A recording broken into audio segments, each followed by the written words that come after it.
क्या आप सिविल जज, सेशन जज, एडिशनल डिस्ट्रिक्ट जज बनना चाहते हैं? तो dkdubey.com ऐप ज़रूर डाउनलोड करें प्ले स्टोर से। हमारी ऐप पे स्टोर सेक्शन में आपको मिलेंगे हिंदी, इंग्लिश, मिक्स लैंग्वेज के courses for all judiciary exams. App पे डिफरेंट मॉड्यूल कोर्सेज भी अवेलेबल हैं which will help you reach your goal. In courses की बाकी डिटेल्स एंड ऑफर्स डिटेल में जानने के लिए अभी डाउनलोड करें हमारा ऐप, जिसका लिंक आपको डिस्क्रिप्शन में दिया गया है। Don't wait, download now. एक बार फिर प्राप्त हुआ। सबसे पहले दुबे जी आपको नमस्कार, प्रणाम, आपका स्वागत। बात मुद्दे की और बात पते की। एक बात जो मैं प्रोग्राम को स्टार्ट होने से पहले डीके दुबे जी से कर रहा था, प्रणाम करने की शैली, प्रणाम करने का जिस तरीके से डीके दुबे जी प्रणाम ऐसे करते हैं, लेकिन मैंने देखा देश के प्रधानमंत्री और डीके दुबे जी ने मुझे इस बात की तरफ इशारा किया कि देखिए देश का प्रधानमंत्री किस तरीके से नमस्कार करता है। यानी कि इस देश का, इस धरा का रहने वाला और जो देश के मूल्यों को, देश की संस्कृति को समझता है, वो व्यक्ति किस तरीके से प्रणाम करता है। तो आप देखते हैं कि देश के प्रधानमंत्री इस तरीके से पूरे नतमस्तक होने की मुद्रा में आकर प्रणाम करते हैं देश के सैनिकों को, और खास तौर से यूएन में और तमाम लोगों को प्रणाम करने की मैंने उनकी विशिष्ट शैली को देखा है, और ये दर्शाता है कि वो जमीन से कितना जुड़ा हुआ है। और डीके दुबे जी भी जमीन से उतने ही जुड़े हुए हैं। और दो जमीन से जुड़े हुए लोगों पर बात करेंगे। पहले प्रधानमंत्री के ऊपर बात करेंगे और प्रधानमंत्री ने यूएन में जो संबोधन दिया है उस संबोधन पे बात करेंगे। डीके दुबे जी से समझने की कोशिश करेंगे और भारत ने क्या कुछ पाया जब प्रधानमंत्री नरेंद्र मोदी अमेरिका की यात्रा करते हैं, क्वाड की मीटिंग में होते हैं, और जो बाइडेन के साथ मंत्रणा होती है या कमला हैरिस के साथ मंत्रणा होती है, क्या कुछ पाया है सबसे। और इस सभी मुद्दों पर बात करेंगे। हमारे साथ डीके दुबे जी हैं। और प्रश्नों का सिलसिला शुरू करने से पहले मैं दीपक राय, पॉलिटिकल एक्सपर्ट हैं, क्योंकि इनके सवालों को भी लेंगे। दीपक जी, आपका भी स्वागत है। सबसे पहले डीके दुबे जी, प्रधानमंत्री ने यूएन में जो कुछ कहा, आप उसे किस तरीके से देख रहे हैं? देखिए, मुझे लगता है कि भारत का कोई भी रिप्रेजेंटेटिव होता, हालांकि हम आज के प्रधानमंत्री को स्मार्ट प्रधानमंत्री कहते हैं, लेकिन कोई भी रिप्रेजेंटेशन होता, वो शब्द तो यही होते, मतलब विषय तो यही होते जो उन्होंने रखे। शैली प्रधानमंत्री की अपनी है और उनकी शैली ऑल इंक्लूसिव है। दो तीन मुद्दे जो उनके मस्तिष्क में परमानेंट रहते हैं वो उन्होंने बड़ी चालाकी से रखे।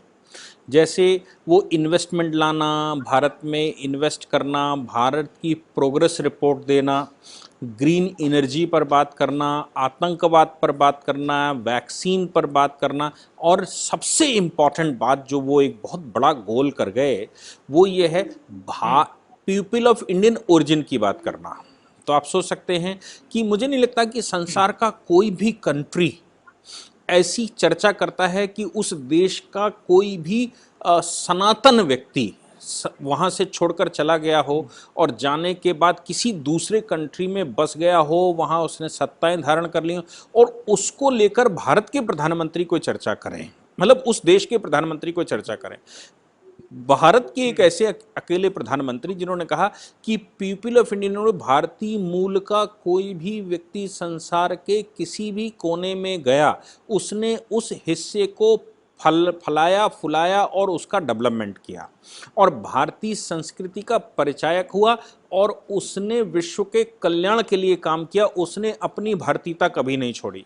मुझे लगता है ये दो तीन लोगों की तरफ इंगित था। एक तो कमला हैरिस जो अक्सर जम्मू कश्मीर पर बयान देती रहती हैं, उनको भी ये टारगेट करना था और उनको टारगेट किया। और मुझे लगता है कि विश्व भर में जो भारतीय मूल के वैज्ञानिक हैं, जो व्यापारी हैं, जो डॉक्टर्स हैं, इंजीनियर्स हैं, उन सबको उन्होंने एक लहजे में संबोधित कर दिया। आप सोचो कि कोई भी व्यक्ति आज से 100 साल पहले, 200 साल पहले, 400 साल पहले जो भारत को अपनी मूल भूमि मानता है या उसके जहन में भी है कि भारत से मेरा कोई लिंक है, उसको कैसा फील हुआ होगा कि भारत के प्रधानमंत्री ने उसके लिए ये संबोधन दिया।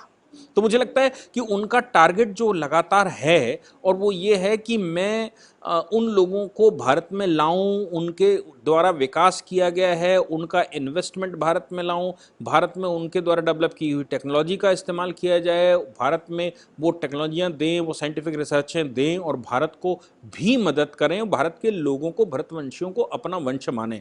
उनके साथ एक नाता जोड़कर प्रधानमंत्री ने वहाँ पर दिखाया।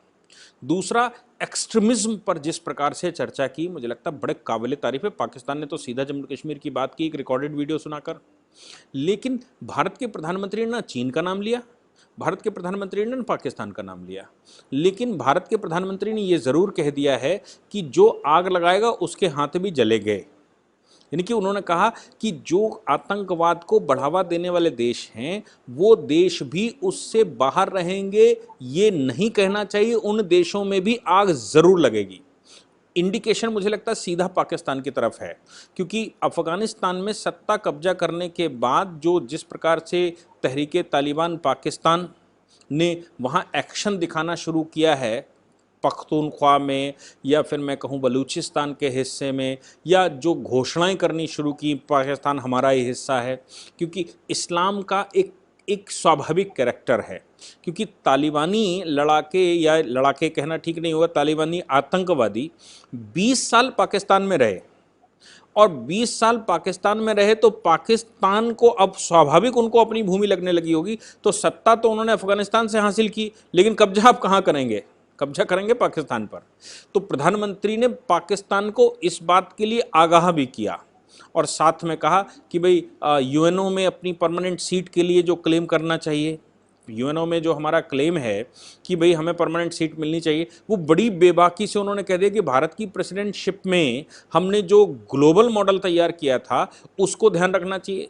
अब 5000 साल पहले डेमोक्रेसी भारत में थी, उन सबको बताया कि तुम डेमोक्रेसी को कोई नए सिरे से नहीं देख रहे हो, तुम बच्चे हो अभी 150 साल से 200 साल से देख रहे हो, हम डेमोक्रेसी को 5000 साल से देख रहे हैं। और जितने प्रकार की डेमोक्रेसियां और संघ, यूनाइटेड स्टेट्स और जो हो सकता था वो सब भारत झेल चुका है, और उसके बावजूद भारत में आक्रांता आते रहे और ये सब कुछ होता रहा, और भारत परम वैभव पर भी था, और संसार पर जो आज अमेरिका का स्थान है उससे भी ऊंचा स्थान भारत का कभी हुआ करता था।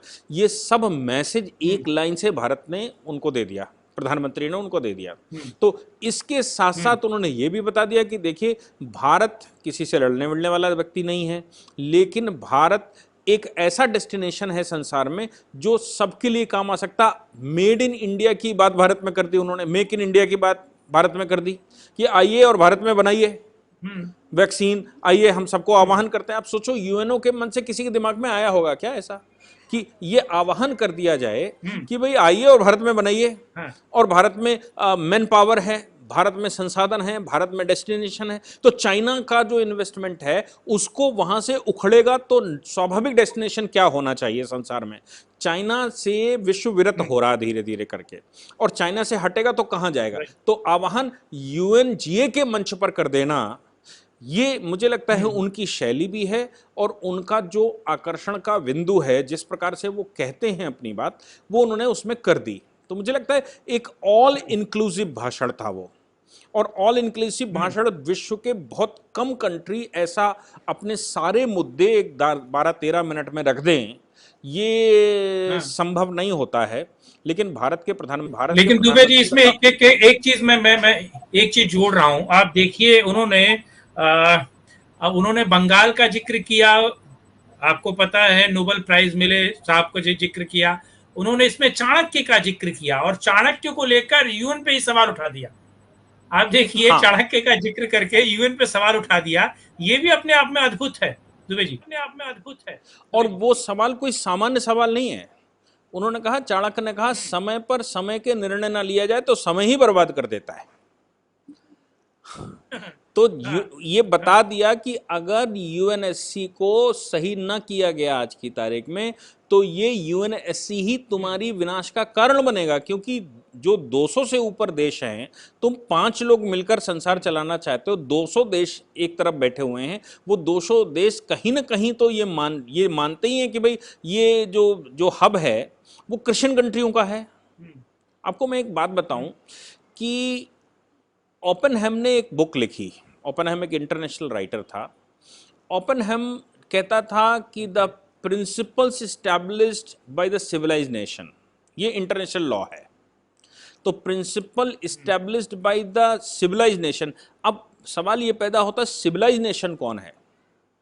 तो ये जो क्रिश्चियन कंट्री हैं वो अपने आप को सिविलाइज नेशन मानते थे, ना चीन को सिविलाइज मानते थे, ना भारत को सिविलाइज मानते थे, और खाड़ी तो आज भी सिविलाइज नहीं है। और मुझे लगता है अगले जब तक उसका पूरा विनाश ना हो जाए तब तक सिविलाइजेशन तो सोच ही नहीं चाहिए उनको कि सिविलाइजेशन कैसी होती है। लेकिन जो वाकई में सिविलाइज नेशन हैं, ईस्ट के कंट्री हैं, भारत है या इजिप्ट है, उनको भी वो सिविलाइज नहीं मानते थे। और बाद में उन्होंने 1992-93 में डेफिनेशन चेंज की है। तो आप यूएनओ का जो प्रभुत्व है वो अगर रिलीजियसली देखोगे तो वो क्रिश्चियन कंट्रियों का है, एक चीन को छोड़कर। तो पांचों देश कैसे हैं? अमेरिका कैसा है, फ्रांस क्या है, वो इंग्लैंड क्या है यानी कि यूके क्या है, और रशिया क्या है।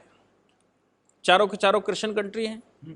अब ये जो डिसीजन लेते हैं ये डिसीजन भी उसी आधार पर लेते हैं। अमेरिका की स्वाभाविक मित्रता यूरोप से क्यों है? क्योंकि यूरोपियन ही तो हैं वो। उनका मूल कौन, जो भारत के प्रधानमंत्री कह रहे हैं भारतीय मूल, तो अगर हम कहें कि कनाडा में जिसकी सरकार है वो कौन है, अमेरिका में जिसकी सरकार है वो कौन है, ऑस्ट्रेलिया में जिसकी सरकार है वो कौन है, साउथ अफ्रीका में जिसकी सरकार है वो कौन है, न्यूजीलैंड में जिसकी सरकार है वो कौन है, वो स्वाभाविक यूरोपियन हैं। तो पीपल ऑफ यूरोपियन कंट्री या people of origin of Europe हैं ये सारे। तो स्वाभाविक सा इनका अपना एक दोस्ती है। इसलिए प्रधानमंत्री का कहना यह है कि अब विश्व पलट चुका है, दूसरे नजर से देखा जा रहा है। इसलिए चाणक्य को याद रखना चाहिए, ये जो तुम्हारी ये सियानापन है, ये सियानापन ही तुम्हारा विनाश का कारण भी बन सकता है। और ये पहली बार वो कह रहे हैं ऐसा नहीं है। जब आपके पास इससे पहले भी बन चुका है ना league of Nations. League of nation पहले विश्व युद्ध के बाद लीग ऑफ नेशंस बना था, और लीग ऑफ नेशन का विनाश का कारण क्या था? उपनिवेशवाद। और लीग ऑफ नेशंस में भी वही हो रहा था जो आज अब इस समय हो रहा है।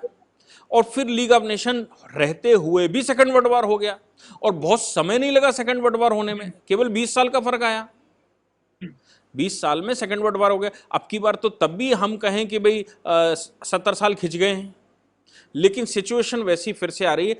तो यूएनओ के होते हुए भी विश्व युद्ध हो जाए, ये कोई ताज्जुब की बात नहीं, कोई नई बात नहीं। इसलिए प्रधानमंत्री ने आगाह कर दिया। और एक बात तो पक्की है कि भारत जो आगाह कर देता है वो 2, 4, 5, 10 साल में दिखाई जरूर दे जाता है। अटल जी ने आगाह किया था कि भाई आतंकवाद केवल हमको नहीं प्रभावित कर रहा, एक्सट्रीमिज्म हमको आज प्रभावित कर रहा है, लेकिन तुम छूते अछूते नहीं रहोगे। 2001 में ही हो गया था हमला, और फिर तब विश्व को समझ में आया था कि इस्लामिक आतंकवाद भी कोई चीज होती है। तो बहुत समय नहीं लगा था। इसलिए भारत के प्रधानमंत्री ने आज अगर उनसे ये कहा है कि भैया अब तुम समझ लो ये तुम्हारे विनाश का समय आ गया है नजदीक, अगर तुम अभी भी ना सुधरे, उसको सही ना किया तो समय खराब हो जाएगा। इनडायरेक्ट वे में उन्होंने ये कहा कि तुम समाप्त हो जाओगे।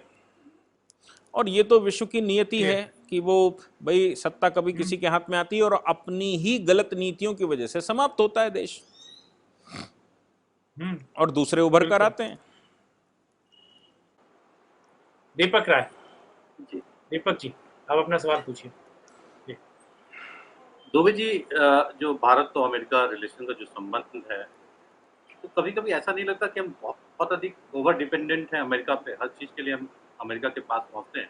और शुरू से आप देखिए अमेरिका जो चरित्र रहा है एक तरह से एंटी इंडिया ही रहा है। अगर आप 1947 में देखिए, जब रूजवेल्ट ने चर्चिल को लेटर लिखा था कि इंडिया का जो कम्युनिस्ट मतलब रशिया की तरफ झुकाव है, उसके बाद भी जितने अमेरिकन राष्ट्रपति हुए तो एक तरह से पाकिस्तान को सपोर्ट करते रहे। आते थे इंडिया में 3-4, आप देखिए पहले तो बुश आते भी नहीं थे, उसके बाद हमारे कहा ये लिंकन आए, 3-4 दिन रहते थे, इंडिया का गुणगान करते, सबसे हाथ मिलाते थे, लेकिन जाके फिर वही पाकिस्तान में रुकते थे और कान में फूंक के आते थे कि तुम ये सब करते रहो, हम फाइनेंशियल एड तो देते रहेंगे। तो ये फाइनेंशियल एड उसको देते रहे और इंडिया को मतलब पेट थपथपाते रहे, आंसू पोंछते रहे। ये जो डबल स्टैंडर्ड है ये अमेरिका का हमेशा रहा है, लेकिन फिर भी हमने सबक नहीं लिया। तो इसका तो कहीं ना कहीं तो एक तरह से हल निकलना चाहिए कि हम एशियन कंट्रीज में भी सबको साथ लेके चलें। और भी हम कंट्रीज को साथ लेके कर, केवल हम अमेरिका पे ही इतना क्यों डिपेंडेंट है? नहीं, अमेरिका पे डिपेंडेंट हम नहीं हैं। आप देखो, जो बाइडेन के राष्ट्रपति की शपथ लेने के बाद अब प्रधानमंत्री की बैठक हो रही है। आप सोच सकते हैं कि अब सितंबर चल रहा है और फरवरी में चुनाव हुआ था वहाँ पर, फरवरी से और सितंबर हो गया, प्रधानमंत्री पहली बार मिल रहे हैं। इसलिए डिपेंडेबिलिटी नहीं है। और भारत का प्रधानमंत्री तो ऐसा है जो जैसा आप शब्द इस्तेमाल करोगे वैसे रिप्लाई देता है। आज की तारीख में आज का प्रधानमंत्री वैसा रहा नहीं। अब ये राम की फिलॉसफी पे चलने वाले प्रधानमंत्री नहीं, ये कृष्ण की फिलॉसफी पर चलने वाले प्रधानमंत्री हैं। और राम की फिलॉसफी पर चलेंगे तो सिर्फ रावण दहन एक सलूशन है कि भाई सीधा रावण दहन किया जाए। और कृष्ण की फिलॉसफी पर चलेंगे तो धीरे धीरे समय समय पर ख़त्म किया जाए, और बाद में जब महाभारत होगी तो देख लेंगे, हम लड़ेंगे नहीं, बाकी सबको लड़ाकर बाहर हो लेंगे, खुद नहीं लड़ेंगे। राम खुद लड़ रहे थे, कृष्ण खुद लड़े ही नहीं और शस्त्र भी नहीं उठाए और महाभारत भी करवा दी। तो भारत के प्रधानमंत्री आज की तारीख में वो कृष्ण की नीति पर चलने वाले हैं। एक बात तो ये है। दूसरी बात, हम ये एक चीज़ स्वभावतः हमको फॉरेन पॉलिसी में समझनी चाहिए, और मुझे लगता है हमारा देश समझता भी है। जो वैल्यूज़ होती है ना कंट्रीज़ की, उन वैल्यूज़ के अनुसार ही हमको बिहेव करना होता है। अब अमेरिका है क्या एक्चुअली? जो इंडियन पीपल हैं वहाँ पर, इंडियन पीपल वो कहते हैं, इंडियन एक गाली है अमेरिका में, और इंडियन पीपल वो कहते हैं नेटिव इंडियंस। अब लेकिन अब वो नेटिव इंडियंस वर्ड इस्तेमाल नहीं किया जाता, इंडियन वर्ड ही नहीं इस्तेमाल किया जाता। यूएस में, कनाडा में अभी भी किया जाता है। तो नेटिव इंडियंस कहते थे लाल भारतीय, लाल इंडियन, ऐसे कुछ, रेड इंडियन। हाँ, वो धीरे धीरे करके एलिमिनेट हो गए। आज की तारीख में यूएस में सब पूरे विश्व का जो खिचड़ी है ना, अपॉर्चुनिस्ट, वो बैठ गए जाके। पूरे विश्व के अपॉर्चुनिस्ट अगर कहीं सबसे पहला डेस्टिनेशन ढूंढते हैं आज भी, भारत में भी अगर अपॉर्चुनिस्ट सबसे पहला डेस्टिनेशन ढूंढेगा तो सबसे पहले अमेरिका का नाम लेता है, और पूरे विश्व में लेता है।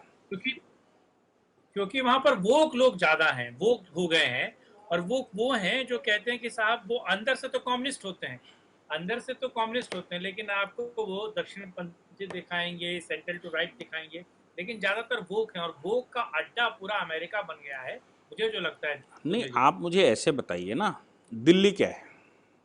दिल्ली में आपने केजरीवाल को मुख्यमंत्री बना दिया, दिल्ली क्या है? दिल्ली तो भाई पूरे देश, तो नाम ही मत लीजिए। नहीं, आप मुझे बताइए ना, दिल्ली पूरे देश का व्यक्ति एक अपॉर्चुनिटी ढूंढने के लिए दिल्ली आया। अब दिल्ली आ गया, अब वो अपने हित देखता है, वो देश के हित नहीं देखता। अगर वो देश के हित देखता तो क्या दिल्ली में सत्ता ऐसी होती जैसी आज है? बिजली पानी फ्री और बाकी कुछ नहीं। लेकिन मर रहा है, वैक्सीन की कमी है, सब कुछ हो गया वहाँ। खूब सारे कोविड में जो जितनी राजनीति हो सकती थी वो हो गई। इंशाल्लाह वहाँ पर हो गया, शाहीन बाग वहाँ पर हो गया, जेएनयू वहाँ पर हो गया, जामिया मिलिया वहाँ पर हो गया, और दिल्ली की सरकार खूब मदद कर रही है, आज भी मदद करे, कोर्ट केस में भी मदद करना चाहती है वो। तो है क्या कि दिल्ली अपॉर्चुनिस्ट ज़्यादा पाए जाते हैं वहाँ पर, और वो अपनी अपॉर्चुनिटी ढूंढते हैं। तो ये एक स्वाभाविक डेस्टिनेशन बनता है लोगों का। बिल्कुल वैसे ही यूएस एक स्वाभाविक डेस्टिनेशन अपॉर्चुनिटी लेने वालों का है। तो जब अपॉर्चुनिटी लेने वालों का डेस्टिनेशन है तो उनको, उनकी कोई फिलॉसफी नहीं होती, उनकी कोई जुबान नहीं होती, उनका कोई वचन नहीं होता। उनका सिर्फ एक उद्देश्य होता है कि मेरा लाभ क्या। तो यूएस की सिंपल फिलॉसफी है, वो उसको नागरिकता और वीज़ा देंगे जो यूएस को कुछ कमा कर देगा। वो उसको बिल्कुल वीज़ा नहीं देंगे जो उनके ऊपर भार बनने आएगा। उसको कहो वो उसके कंट्री में प्लेन में बिठाकर उसके कंट्री में छुड़वा दे।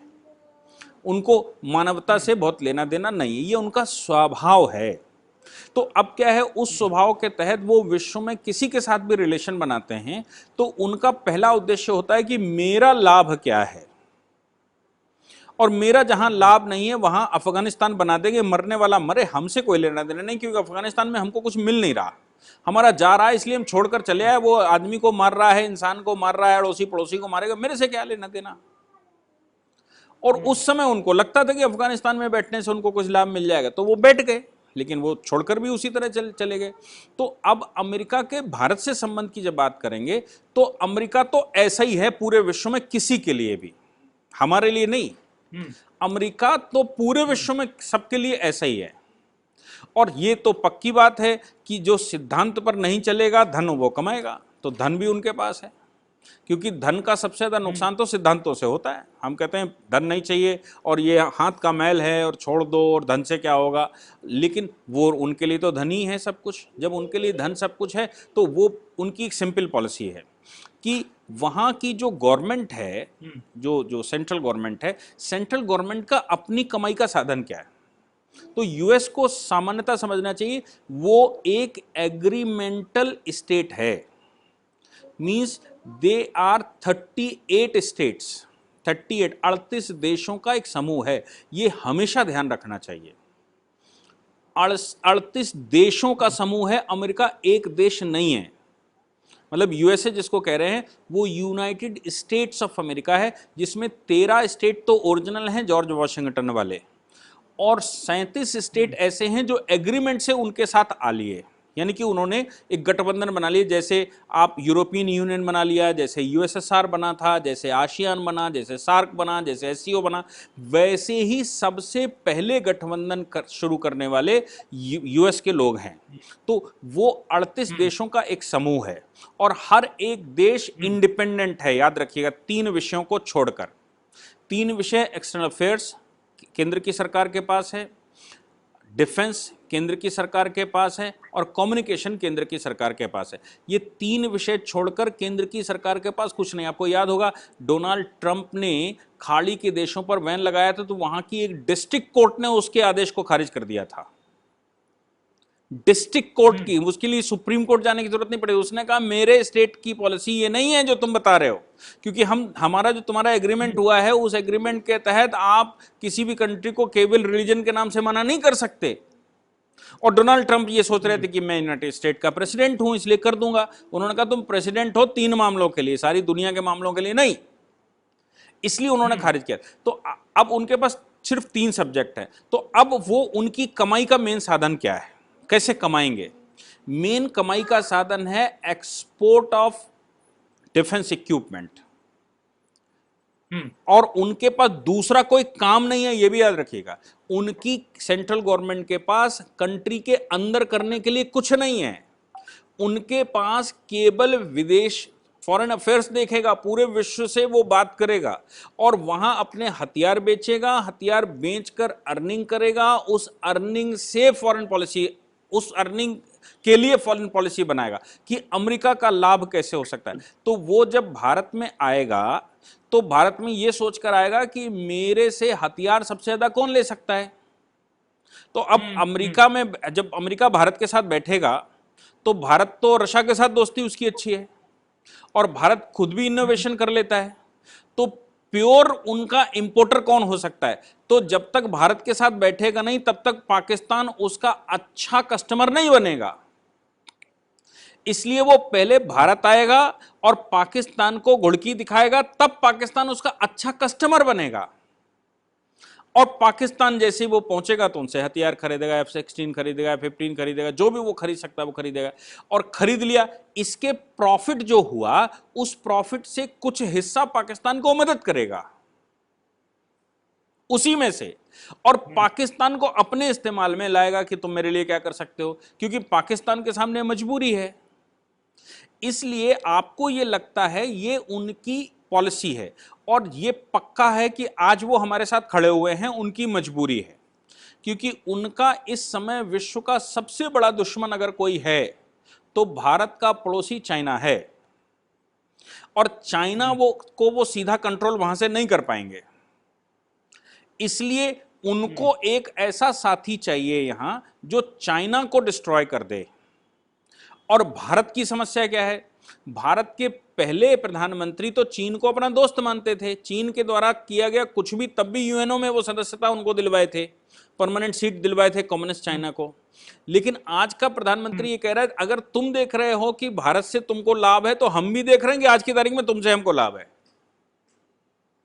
तो वो जो कहा जाता ना खग जाने खग की भाषा, तो भारत का प्रधानमंत्री भी गुजराती है, भारत का प्रधानमंत्री भी गुजराती है, तो वो भी बरोबर करना जानता है सब में।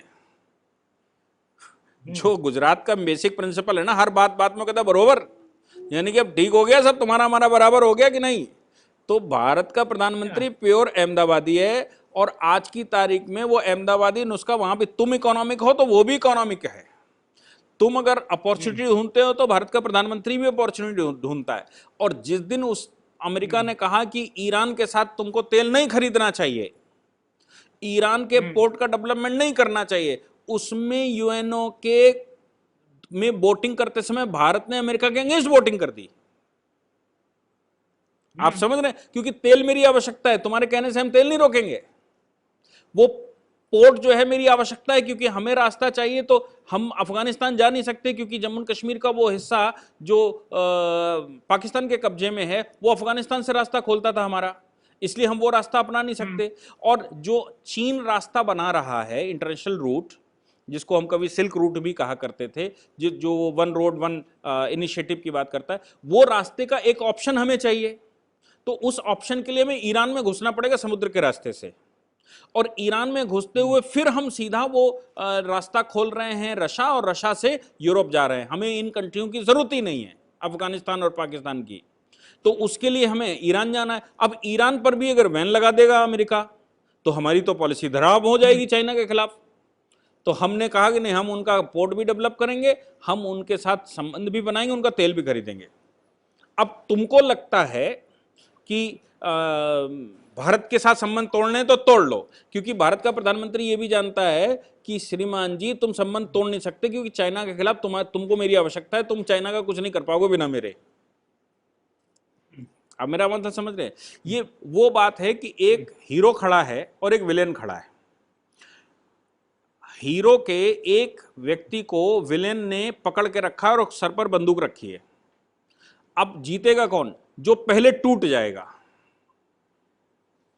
अगर हीरो ये कह दे मार दे इसको गोली जिसको तुमने गिरफ्तार करके रखा है, तो विलेन के हाथ पस्त हो जाएंगे। और अगर हीरो ने विलेन का कोई आदमी पकड़ के रखा है और वो कह दे कि हम तुम्हारे आदमी को मारने जा रहे हैं, तो हमारा हीरो तुरंत छोड़ देता है, कहता है रहने दो इनको, मेरे ऊपर अत्याचार कर लो। लेकिन ना, अगर ये हीरो यही डटा रहता, कहता नहीं ठीक है तुम हमारे को मार दो तो हम तुम्हारे को मार देंगे, तो फिर परीक्षा कहां होती? परीक्षा होती जो लास्ट तक टिका रहेगा। आज का प्रधानमंत्री कह रहा है कि तुम हमको जितना सज्जन समझते थे, हम हैं जरूर, लेकिन दिखने में उतना ही है, लेकिन हकीकत में उतने सज्जन नहीं है। तुम टूटो या हम टूटो, हम देख लेते हैं स्ट्रेंथ किसमें ज्यादा देर तक टिकने की है, पेशेंस किसमें ज्यादा है। तो अमेरिका ने कहा कि तुम टूटो, तो हमने कहा कि पेशेंस मेरा मत तोड़ो, हम उनके साथ संबंध बनाएंगे, अब तुम कर पाओ सो कर लो। तो अमेरिका को क्या करना पड़ा? अमेरिका को कहना पड़ा India is exempted from this Iran policy. Iran policy से इंडिया को एग्जेम्प्ट कर दिया, ठीक है ना? तो इंडिया को एग्जेम्प्ट ऐसे ही कर दिया होगा क्या अमेरिका ने? अमेरिका ऐसे एग्जेम्प्ट नहीं करता। तो क्या है कि अगर अमेरिका कुछ खेल खेल रहा है, तो भारत भी इस समय अपने रास्ते पर है, पक्की बात है। इसलिए सर, जो आज से 7 साल पहले की पॉलिसी थी उसको छोड़ दीजिए। आज से 7 साल पहले अमेरिका हमको हथियार देता था, टेक्नोलॉजी कभी नहीं देता था। आज की तारीख में अमेरिकन कंपनी भारत में डिफेंस इक्विपमेंट की फैक्ट्री लगाने को तैयार है सर। तो हमारा प्रधानमंत्री ये कह रहा है हम तुमसे खरीदेंगे ही नहीं भैया, अगर तुम हमें टेक्नोलॉजी नहीं दोगे तो। हम रफेल उधर से खरीद लेंगे, सुखोई उधर से खरीद लेंगे, बम उधर से खरीद लेंगे, गोले उधर से खरीद लेंगे, जो टेक्नोलॉजी देगा उससे खरीदेंगे, नहीं तो नहीं खरीदेंगे, जाओ हमारा मार्केट चाहिए तो हमें टेक्नोलॉजी सही दो। तो अमेरिका को उसने ऑफर कर दिया कि डिफेंस इक्विपमेंट लगाने हैं तो फैक्ट्री लगाओ महाराज हमारे यहाँ आके। अब अमेरिका की तमाम कंपनियां डिफेंस इक्विपमेंट बनाने वाली, वो भारत में अपनी फैक्ट्रियां लगाने के लिए तैयार हैं और इन्वेस्टमेंट कर रही हैं। तो क्या है ये हमारी बदलती हुई पॉलिसी का नतीजा है कि आप नहीं करोगे तो हम नहीं करेंगे। हम आपसे डरते नहीं, क्योंकि हमारे पास मार्केट है, हमारे पास यंग पर्सन है। आपको याद होगा कि आज से 7 साल पहले भारत में हर एक प्रधानमंत्री कहता था population is the problem for India, और आज का प्रधानमंत्री संसार को कहता है we having the population, that is why this is my strength. ये जो हमारी जनसंख्या है यही मेरी शक्ति है। और तब वो पहले कहते थे हम कमजोर हैं क्योंकि मेरे पास पॉपुलेशन है इसलिए हम आपसे मांगने जा रहे हैं। ये कह रहा है कि हम मांगने नहीं जा रहे, तुम्हें अपना हमारा बाजार चाहिए हो तो बताओ, तुम्हें हमारी लेबर चाहिए हो तो बताओ, तुम्हें मैन्युफैक्चरिंग चाहिए हो तो बताओ, तुम्हें लैंड चाहिए हो तो बताओ, सस्ती लेबर चाहिए हो तो तुम बताओ। तो तुम्हारी आवश्यकता हम हैं, हमारी आवश्यकता तुम नहीं। आज से 7 साल पहले हमारी आवश्यकता वो थे, आज हम उनकी आवश्यकता हमने क्रिएट कर दिया है। तो आज की फॉरेन पॉलिसी बिल्कुल चेंज्ड है सर। इसलिए ये बिल्कुल नहीं कहना चाहिए कि हम अमेरिका पर इस समय डिपेंडेंट हैं। हाँ, ये जरूर है कि अमेरिका के प्रभाव में लगभग 70 से 80 देश हैं संसार के। इसलिए एक अमेरिका की हाँ करने से 80 देश हमारे साथ आते हैं। तो ये डिप्लोमेसी है, ये डिपेंडेंसी नहीं है। तो डिपेंडेंसी और डिप्लोमेसी में फर्क होता है। अगर रशिया के पास कुछ कंट्री हैं तो हम उनसे दोस्ती करेंगे, अगर अफ्रीका के पास, ऑस्ट्रेलिया के पास कुछ कंट्री हैं तो हम उनसे दोस्ती करेंगे, अगर अमेरिका के पास कुछ कंट्री हैं तो हम उनसे दोस्ती करेंगे। अमेरिका आज की तारीख में क्रिश्चियन कंट्रियों का प्रतिनिधित्व करता है, तो हम अमेरिका से दोस्ती करते हैं तो पूरा यूरोप हमको मिलता है एक साथ। हम अगर सऊदी अरबिया से दोस्ती करते हैं तो हमको पूरा खाड़ी एक साथ मिलता है। इसलिए भारत किस पर जोर दे रहा है? भारत सऊदी अरबिया के घुस गया जाके। ओआईसी का हेड सऊदी अरेबिया है।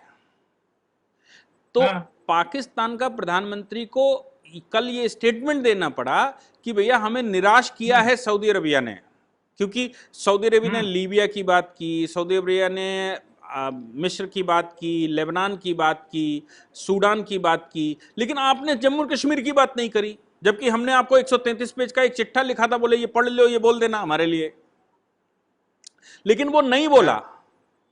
क्यों? क्योंकि भारत के प्रधानमंत्री ने तय किया कि हम अगर क्रिश्चियन मुस्लिम कंट्रियों को हाथ में लेना है तो कौन सा ऐसा एक कंट्री है, 2 कंट्री है जिसको साथ में लेने से सब अपने साथ आ जाएंगे। तो उन्होंने सऊदी अरेबिया और यूएई को बांध लिया साथ में, सारे मुस्लिम कंट्री चुप।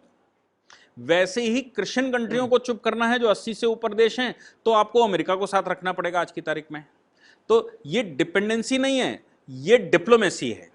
और मुझे लगता है कि ये डिप्लोमेसी तो हमको शुरू से अपनानी चाहिए थी, हमने नहीं अपनाई, हम उसके नतीजे भुगतते रहे। हम अमेरिका से व्यापार करें या ना करें, हम आज की तारीख में अमेरिका से लाभ ले रहे हैं और अमेरिका को ये बता रहे हैं कि तुम हमसे लाभ लो, हमें लाभ दो ना। हम तुमसे हमको बहुत हैं, हमसे तुमको ना है। तुम्हारे जैसे मेरे पास बहुत हैं, हमारे पास पूरा यूरोप भरा हुआ है, रशिया भी है इधर। जो तुम सोच रहे हो कि तुम्हारे से हम हैं, तो ऐसा नहीं है, तुम्हारी तरह बहुत हैं, लेकिन हमारी तरह मार्केट संसार में कोई नहीं है, हमारी तरह स्ट्रेंथ किसी के पास नहीं है। क्योंकि बनाओगे तो बेचोगे कहां भाई, और बनाओगे तो सस्ता कैसे बनाओगे? जमीन भी चाहिए तुमको, इनोवेटिव माइंड भी चाहिए। तो हम आज की तारीख में डिप्लोमेसी में हैं। ये जो आपने शब्द किया, ये आज से 7 साल पहले इस्तेमाल होता था कि हमें डिपेंडेंसी थी, जब मनमोहन सिंह एयरपोर्ट पर उतरकर कपड़े उतारकर झाड़ा दिया करते थे।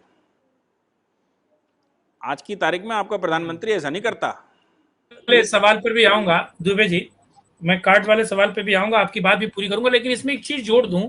जो ममता बनर्जी कह रही है कि साहब मैंने भी वही वैक्सीन ली है, मोदी जी ने भी वही वैक्सीन ली है, फिर मोदी को एंट्री मिल गई, मुझे क्यों एंट्री नहीं मिल रही? जरा इस पे भी थोड़ा आप हम लोगों का मार्ग प्रोसेस करें, क्योंकि इसको लेकर तमाम नहीं, उनको कहाँ एंट्री चाहिए? उनको रोम जाना चाहती हैं भैया, आप कहीं भी संसार में जाना चाहती हो, आप क्या नेशन को रिप्रेजेंट करना चाहती हैं? आप भारत को रिप्रेजेंट करना चाह रही हैं, इसलिए जाना चाहती हैं क्या? आप घूमने जाना चाहती हैं तो टूरिज्म बंद है, वर्ल्ड टूरिज्म बंद है सर। तो वो तो जाएंगी तो एज ए टूरिस्ट घूमने जा रही होंगी, कुछ छुट्टियां उट्टियां बिताने। और भारत का प्रधानमंत्री जा रहा है तो वो डिप्लोमेटिक तरीके से जा रहा है ना, वो देश का रिप्रेजेंटेशन कर रहा है। तो देश के रिप्रेजेंटेशन करने वाले और टूरिस्ट में कोई फर्क ही नहीं है क्या?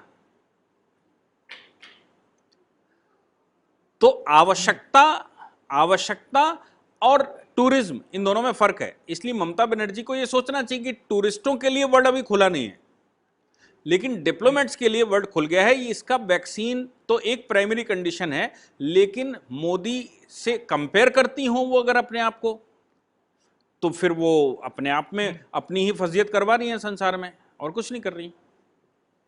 वही एक रीजन है।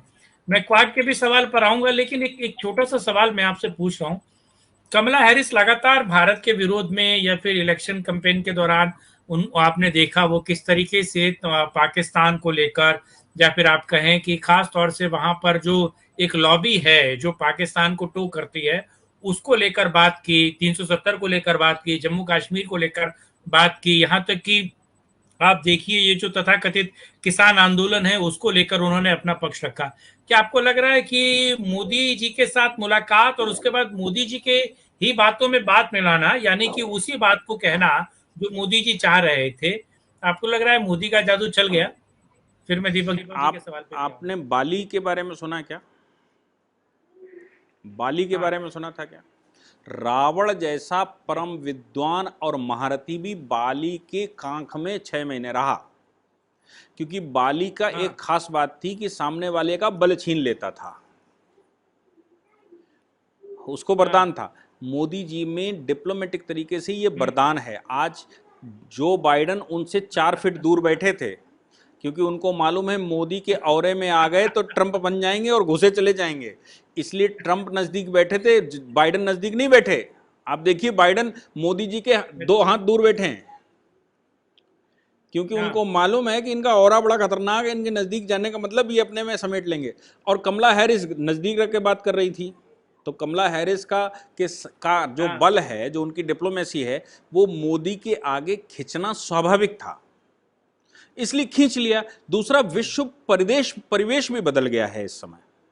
अब पाकिस्तान का सपोर्ट करना उनकी आवश्यकता नहीं है, भारत के साथ खड़ा होना उनकी आवश्यकता है। और कमला हैरिस जब कैंपेन कर रही थी तब वो चुनाव लड़ रही थी, आज वो कंट्री का रिप्रेजेंटेशन कर रही हैं। तो अमेरिका की जरूरत भारत है, उस समय वोट की जरूरत जो है वो मुसलमान था उनका।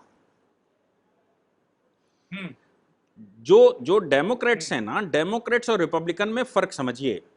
डेमोक्रेट्स वो हैं जैसे भारत में कांग्रेस, और रिपब्लिकन वो हैं जैसे भारत में बीजेपी। आप बता दीजिए इराक वॉर किसने किया था, डेमोक्रेट्स ने कि रिपब्लिकन ने? तो कांग्रेसियों ने किया था, वहां के कांग्रेसियों ने नहीं, वहां के रिपब्लिकन ने किया था ना भैया। बुश कर रहा था, बुश तो इनकी तरफ, ये जॉर्ज बुश प्रथम की बात करें, द्वितीय की बात करें, उसकी इसकी डोनाल्ड ट्रंप की बात करें, ये रिपब्लिकन है सर सब। और रिपब्लिकन की पॉलिसी दूसरी है। अब दूसरी तरफ आप उनको ले लीजिए, क्लिंटन को, ओबामा को, बाइडन को, ये डेमोक्रेट्स हैं।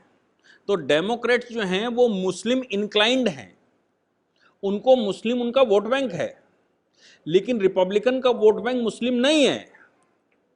इसलिए जिस समय कमला हैरिस चुनाव लड़ेगी उस समय मुस्लिम वोट बैंक को आकर्षित करेगी वो।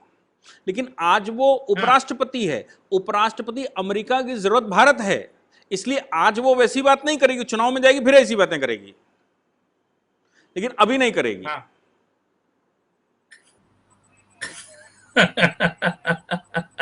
ठीक ठीक। क्वाड को लेकर मैं आता हूं, क्वाड को लेकर दीपक जी आप अपना सवाल पूछ सकते हैं। दुबे जी, मैं थोड़ा सा भारत और अमेरिका के जो आर्थिक संबंध हैं उस पर बात करना चाहूंगा। तो जब भी मोदी जी जाते हैं अमेरिका तो कहीं ना कहीं लगता है कि ये मैनेज्ड शो है। जो आप सीईओ से मीटिंग होती है, 5-6 सेक्टर ऐसा लिया जाता है कि जो सबसे अधिक मार्केटेबिलिटी होती है, तो एक तरह से वो रोमांटिक स्टोरी बन जाती है। अभी जो 5 सेक्टर लिए गए, अब ब्लैकस्टोन जो है वो इन्वेस्टमेंट फर्म है, देन फिर आपका फर्स्ट सोलर है, सोलर एनर्जी, ग्रीन एनर्जी की वजह से उसको पिक किया गया। तीसरा आपको आप जनरल एटॉमिक्स है जो ड्रोन टेक्नोलॉजी करता है, फिर क्वालकॉम में जो 5G टेक्नोलॉजी है, एक और फर्म आती है एडोब जो आईटी। मतलब चारों की आप मार्केट वो देखिए, मार्केटेबिलिटी जो सबसे अधिक मतलब दिखता है कि इसकी आवश्यकता आज सबसे अधिक है। तो 5 सीईओ से मुलाकात होती है उनकी, 50 बिलियन का जो एक्सपेक्टेड इन्वेस्टमेंट आता है। तो इन चीजों को पिक किया गया, इनकी मीटिंग कराई गई और फिर वो किया गया कि 50 बिलियन जो है वो इंडिया में इन्वेस्टमेंट होगा। लेकिन अगर 7 साल का रिकॉर्ड देखिए तो इतने एग्रीमेंट्स होते हैं, कितने बिलियन का ट्रिलियन का एग्रीमेंट्स होता है, लेकिन ग्राउंड रियलिटीज एकदम, मैं कहता हूँ उस एक्सपेक्टेड जो होती है वो चीज नहीं हो पाती है। आज कितनी कंपनियां, अमेरिकन कंपनियां जो इंडिया में आके इन्वेस्टमेंट की फैक्ट्रियां बनाई, आप देखिए, तो वो उसकी या तो डेटा नहीं आते या तो कुछ होता ही नहीं, दिखता ही नहीं है। जमीनी हकीकत जो है वो एकदम अलग हो जाती है। तो आज ये क्यों ऐसा था? क्या इंडिया की कॉम्पिटिबिलिटी नहीं है जो अमेरिकन टेक्नोलॉजी है जो उसको अडॉप्ट नहीं कर सकता? क्या हमारी तरफ से कमी है जो फॉलोअप नहीं सकता? फॉलोअप होता ही नहीं, आते हैं प्रधानमंत्री जाते हैं, फिर सर इंटरनल आप मामलों में आप हो जाते मुझे हैं और एक फिर बात हो बताइए, जाते हैं। जी, आप मुझे जाते हैं, सर फिर इंटरनल मामलों आप में मुझे एक हो बात जाते हैं और बताइए, फिर हो जाते हैं। आप मुझे एक बात बताइए कि ये जो आपका फॉरेन रिजर्व है, ये अभी आपको ध्यान दिया है कि पिछले 1 साल में डबल हो गया। आप फॉरेन रिजर्व को देखिए ना, और आईएमएफ में आपने अपना शेयर बढ़ा दिया है। पिछला कर्जा आपने निपटाया भी है और आपने अपना शेयर बढ़ा दिया है। पिछला कर्जा मतलब जो हमारे ऊपर लोन वर्ल्ड बैंक का था, जो पिछली 10 साल की सरकार कर गई थी, और वाजपेयी जी वाला जो एडवांस था वो सब खर्च कर लिया था, उसके बाद फिर से कर्ज कर गई थी, वो सब मोदी जी ने निपटाया है, रिजर्व बढ़ा लिए हैं। देश का रिजर्व पिछले 1.5 साल में संसार भर के रिजर्व कम हुए हैं, हमारा कोविड के दौरान रिजर्व डबल हो गया है। देखिए, वो अलग बात है कि हम कॉन्ट्रैक्ट $1,000 का करके आए और भारत में इन्वेस्ट $200 हो जाए, तो सर कम है क्या? वो आप 800 नहीं आए उस पर क्यों चर्चा करते हैं? आप ये क्यों नहीं चर्चा करते कि 200 आ गए जो हमारे थे ही नहीं? ये तो व्यापार है, हम 100 लोगों को इनवाइट करके आते हैं सर, 2 कस्टमर हमको मिलेंगे। और जब हम ये कहते हैं कि भाई वो 5 ही क्यों टारगेट किए, अरे बताओ बाकी सब हमारे दामाद लगते हैं क्या? अरे हम व्यापार करने गए, हम सीधा व्यापार करेंगे, और व्यापार करने का मतलब है जिसके पास माल है वो भारत दिखाए। हमने आपको पहले कहा ये कृष्ण के वंशज हैं, ये द्वारिका से आते हैं। ये जो मोदी जी हैं वो गुजरात द्वारिका से आते हैं सर, ये अयोध्या से नहीं आ रहे। तो इनका अपना सीधा फॉर्मूला है, जिसके पास माल है वो भारत देखे, जिसके पास माल नहीं है उसको हम छुएंगे भी नहीं। तो अमेरिका की जो नीति है वही नीति गुजरात की है, इसलिए गुजराती प्रधानमंत्री आपने जो दिया है वो ये काम कर रहा है, क्या बुरा है इसमें? हम बाकियों के लिए, सब दुनिया के लिए यहाँ हमने वो धर्मशाला खोल के रखी है कि आइए और भारत में खूब मौज करिए। हम कह रहे हैं जिसके पास पैसे हैं वो आओ, जिसके पास टेक्नोलॉजी है वो आओ, जिसके पास माल है वो आओ और भारत में लगाओ। हम कह रहे हैं हम तुम्हारे साथ 1,000 लोगों के साथ कॉन्ट्रैक्ट करके आए हैं, उनमें से अगर 100 आ जाएंगे तो 100 भी अपने लिए ठीक है यार, क्या बुरा है? तो ये ऐसे, उसको ऐसे नहीं सोचना चाहिए, उसको ऐसे सोचना चाहिए कि आपके पास फॉरेन रिजर्व बढ़ कहाँ से रहा है, आईएमएफ में आपका रिजर्व बढ़ कहाँ से रहा है, आपकी आपकी सिक्योरिटी कैसे बढ़ रही है। इसका मतलब है संसार का पैसा तो आ ही रहा है भारत में, इसमें तो कोई शक नहीं है। वो पैसा हमने प्रयास ज़्यादा किया, आया कम, तो जो नहीं आया उस पर प्रश्न मत करिए, जो आ गया उसकी खुशियां मनाइए। हमारे मेरा थोड़ा सा ऐड करना चाहूंगा, एक हमारी जो जॉब अपॉर्चुनिटी वो नहीं बढ़ रही ना, जिस हिसाब जाते किस लिए हैं, एक तो ये भी है ना, एक टारगेट तो ये भी होता है कि हमारी इकोनॉमिक तभी बढ़, ठीक है आप हमारा रिजर्व बढ़ा और हमने वो किया, बहुत अच्छी बात है, लेकिन जो मेन इकोनॉमिक पैरामीटर्स होता है कि हमारे एम्प्लॉयमेंट जो है, अनएम्प्लॉयमेंट जो प्रॉब्लम है उसको हम कैसे एड्रेस, उसके लिए भी एक टारगेट। सर आप मुझे आप बड़ी गंभीरता से मुझे एक जवाब दीजिए कि आपका एम्प्लॉयमेंट का पैमाना क्या है? आपके भारत में कोई एम्प्लॉयमेंट का पैमाना है आपके पास? आपने कोई कैटेगरी बनाई कि हम इसको एम्प्लॉयमेंट मानेंगे? आपके देश में अगर पूछ लिया जाए तो अडानी भी और अंबानी अपने आप को कहेगा मैं अनएम्प्लॉयड हूँ, क्योंकि मैं कहीं सरकारी नौकरी नहीं करता। भारत में एम्प्लॉयमेंट का पैमाना सिर्फ गवर्नमेंट जॉब है। भारत में एम्प्लॉयमेंट का पैमाना कुछ और है ही नहीं। अगर आपने मुद्रा धन ले लिया और आप साइकिल की दुकान खोल ली तो वो एम्प्लॉयमेंट नहीं है भारत के हिसाब से।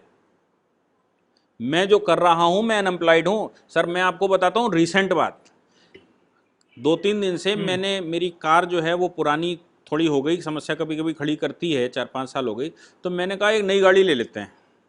और हम एक गाड़ी देख आए, देसी गाड़ी टाटा सफारी, मैंने कहा ले लेता हूँ। उसको हमने कहा कुछ फाइनेंस करवा लेते हैं। SBI से मैंने अप्रोच किया, वहाँ मेरा अकाउंट है, तो उन्होंने कहा सर आप तो बेरोजगार हैं, आपको कैसे दे देंगे? तो मैंने कहा मेरे अकाउंट में पैसे तो हैं, पैसे तो आते भी हैं भाई, मैं वकालत करता हूँ, उसका पैसा आता है मेरे पास। तो उन्होंने कहा सर वो तो हम मानते ही नहीं हैं। तो हमने कहा फिर, बोले हम आपको सर लोन नहीं दे सकते। अब आप सोचो, सरकारी SBI जिसमें मेरा एक वेल्दी अकाउंट है, अच्छा धन पड़ा हुआ है, जितने की कार में लेना चाहता हूँ उसका 2 गुना धन उसके अकाउंट में पड़ा हुआ है, लेकिन वो हमको अनएम्प्लॉयड मानता है, इसलिए कहता है कि आप पैसे कहाँ से देंगे, हम आपको लोन नहीं दे सकते। ये भारत की डेफिनेशन है। तो हमने कहा फिर क्या करें, बोले आप अगर गवर्नमेंट एम्प्लॉयड होते तो हम आपको दे देते सर। तो हमने कहा गवर्नमेंट एम्प्लॉय को ही एम्प्लॉय मानते, बोले सर हम उन्हीं को मानते हैं, बाकी को नहीं मानते। तो हमने कहा प्राइवेट सेक्टर को, तो उन्होंने कहा सर प्राइवेट सेक्टर भी नौकरी छूट जाएगी तो कैसे देगा, उनका कोई भरोसा नहीं है। तो हमने कहा गजब है भाई, फिलॉसफी भारत की, बात तो उनकी सही है, भारत की फिलॉसफी एम्प्लॉयमेंट की है कि सरकारी पैसा आराम का मिलेगा, लेटने का तो नौकरी है, अगर काम करने का पैसा मिलता तो नौकरी तो है ही नहीं, काम ही नहीं है हमारे पास। और नौकर, एक चीज बड़ी बारीकी से सोचने की, आज मोदी जी ने भी कहा, नेशनल एजुकेशन पॉलिसी पर उन्होंने चर्चा की। उन्होंने कहा भारत अब स्वाभाविक काम करने वालों का देश बनने जा रहा है। हम स्कूल में एजुकेशन में ये लेकर आए हैं, ये आज उन्होंने उसमें भी कहा।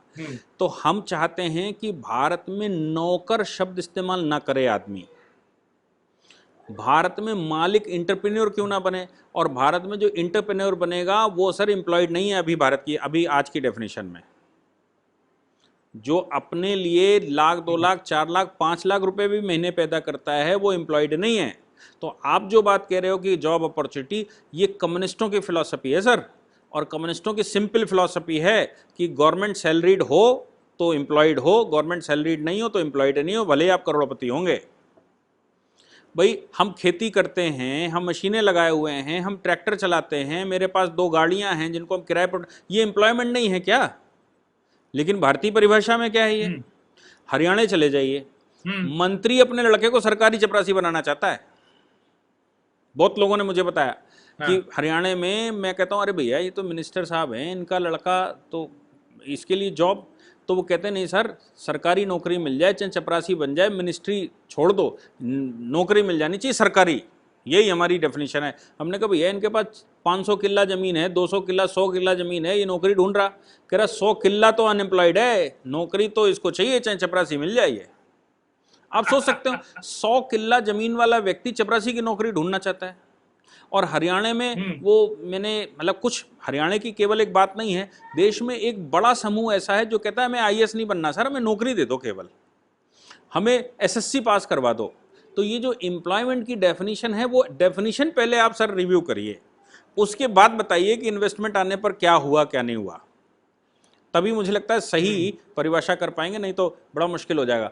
इंटरप्रेन्योर को हम नौकर नहीं मानते, एम्प्लॉयमेंट नहीं मानते, वो आपको मानना पड़ेगा। छोटे दुकानदार को, कमाई करने वाले व्यक्ति को, मोदी जी ने वो शब्द इस्तेमाल कर दिया था पकोड़ा, तो उस पर लोगों ने बवाल कर दिया कि भाई पकोड़ा बेचने वाला शाम को अगर 1000 रुपये पैदा करके जाता है, 30,000 रुपये महीने पैदा करता है, तो क्या वो एम्प्लॉयमेंट नहीं है? लेकिन नहीं है भारत में। भारत में 15,000 रुपये की सरकारी नौकरी एम्प्लॉयमेंट है, 30,000 रुपये का स्वतः व्यापार एम्प्लॉयमेंट नहीं है। तो सर वो परिभाषा आप मुझे बता दीजिएगा, जिस दिन आप एक सरकारी परिभाषा या एक भारत की परिभाषा गढ़ लीजिएगा, उस दिन एम्प्लॉयमेंट पर चर्चा करिए। उससे पहले एम्प्लॉयमेंट पर चर्चा मुझे लगता है कि करना ये बेईमानी और वो क्या नाम, हवा में बॉल फेंकने वाली बात हो जाएगी। जी दुबे जी, ये परिभाषा बदलने का काम भी तो सरकार को करना पड़ेगा ना। आप क्या करेंगे सर? एम्प्लॉयमेंट, सारे काम एम्प्लॉयमेंट की परिभाषा बदलने का काम सरकार, एसबीआई तो सरकार के अंदर आती है। नहीं मेंटलिटी है सर, उसमें एसबीआई के रूल्स में नहीं है ऐसा। वकीलों को सरकार तो कोई लोन देने को तैयार नहीं है। हाँ, क्योंकि आप आज आप अनएम्प्लॉयड है ना। हाँ, सो तो है, और आप भी हैं। हाँ, और आप भी हैं, तो फिर है, दो अनएम्प्लॉयड लोग मिल गए हैं। दीपक, और मेरी विडंबना ये है कि मैं सरकारी नौकरी छोड़कर आया हूँ। मैं अभी अगर वो डिस्ट्रिक्ट जज मैंने ज्वाइन किया होता, कंटिन्यू किया होता, तो आज मैं डिस्ट्रिक्ट जज, मतलब आज मैं हाई कोर्ट पहुँचने वाला होता। लेकिन साहब हमको नहीं समझ आया। हमको मेरे पिताजी कहते थे, एक कहावत कहा करते थे कि उत्तम खेती मध्यम चाकरी। तो कहा करते थे चाकरी करोगे क्या यार, बचपन से उन्होंने कहा कि नौकरी करोगे क्या, नौकर बनोगे क्या।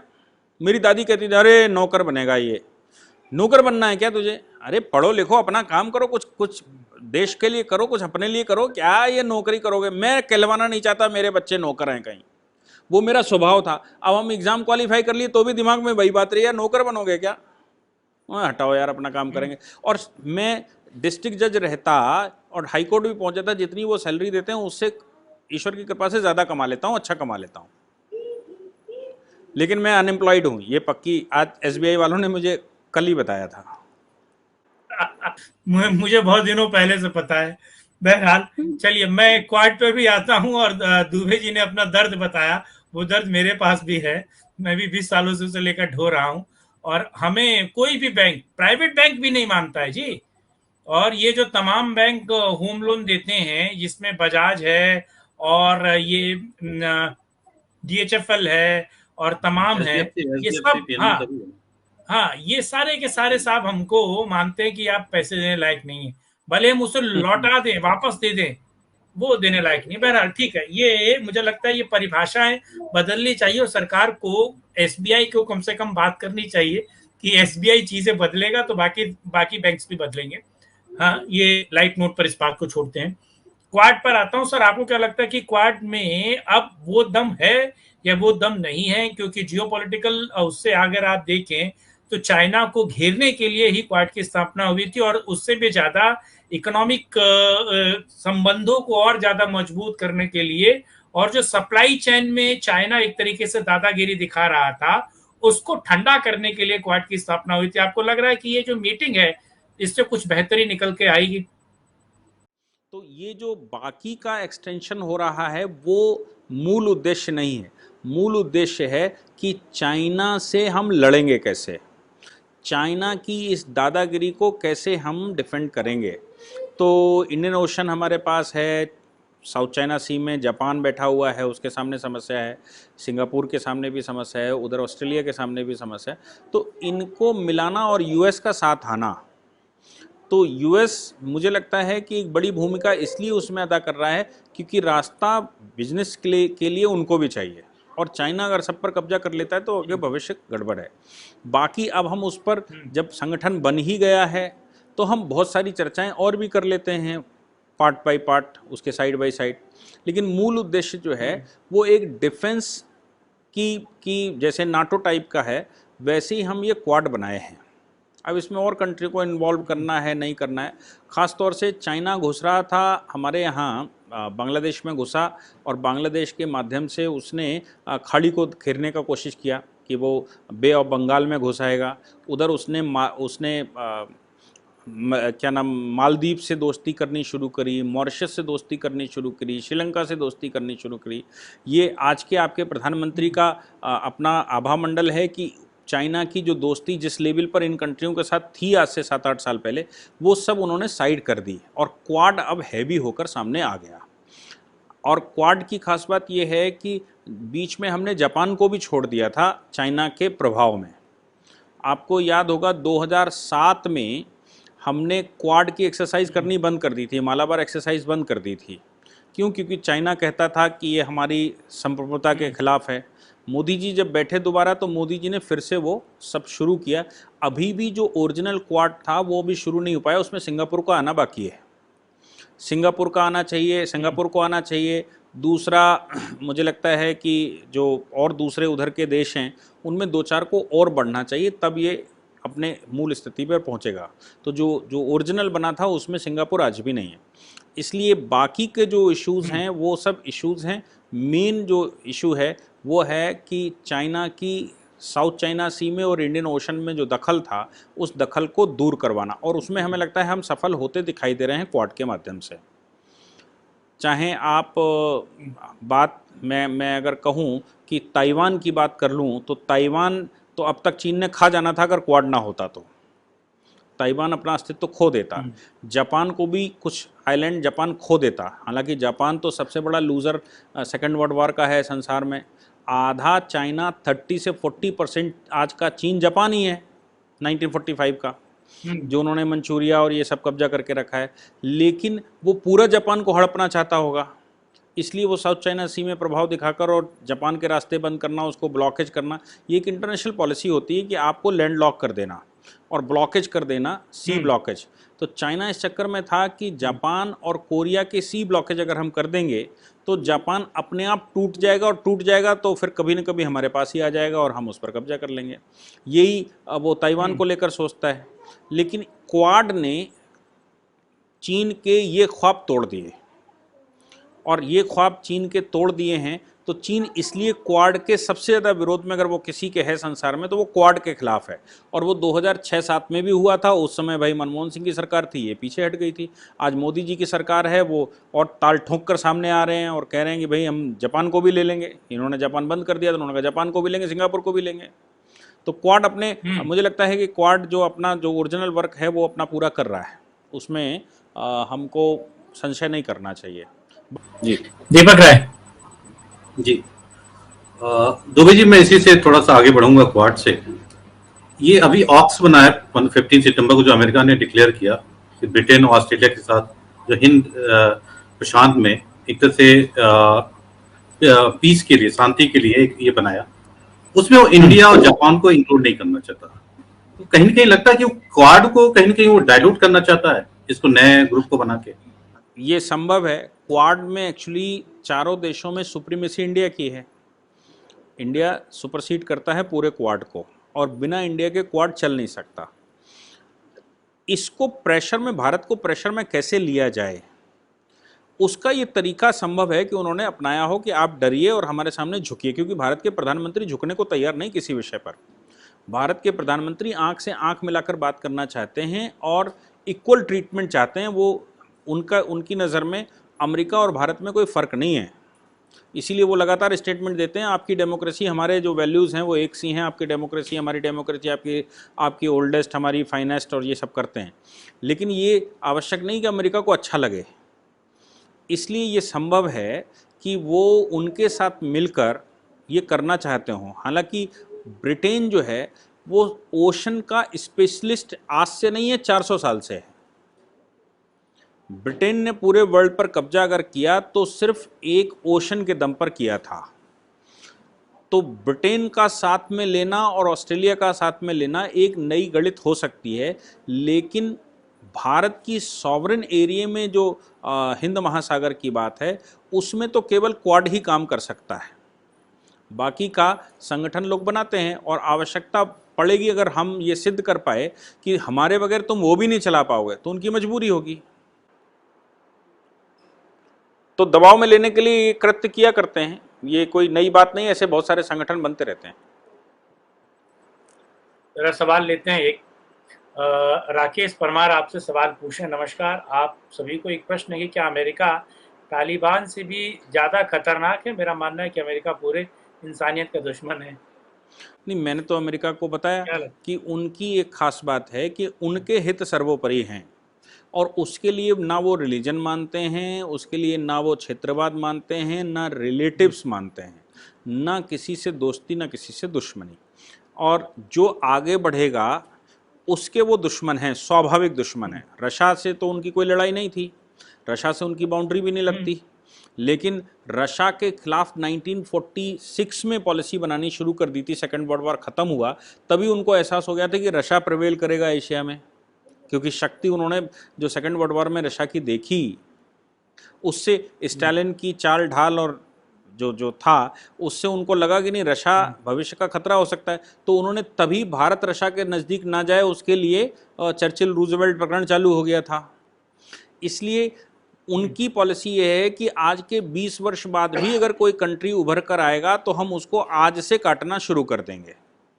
उन्होंने इसको ध्यान में रखते हुए चीन को, पहले रशिया को, फिर खाड़ी के देशों को, फिर चीन को, और ये भी संभव है कि भारत बड़ी तेजी से उभरती वर्ल्ड व्यवस्था है इस समय, और अर्थव्यवस्था के मामले में हम डबल डिजिट नहीं,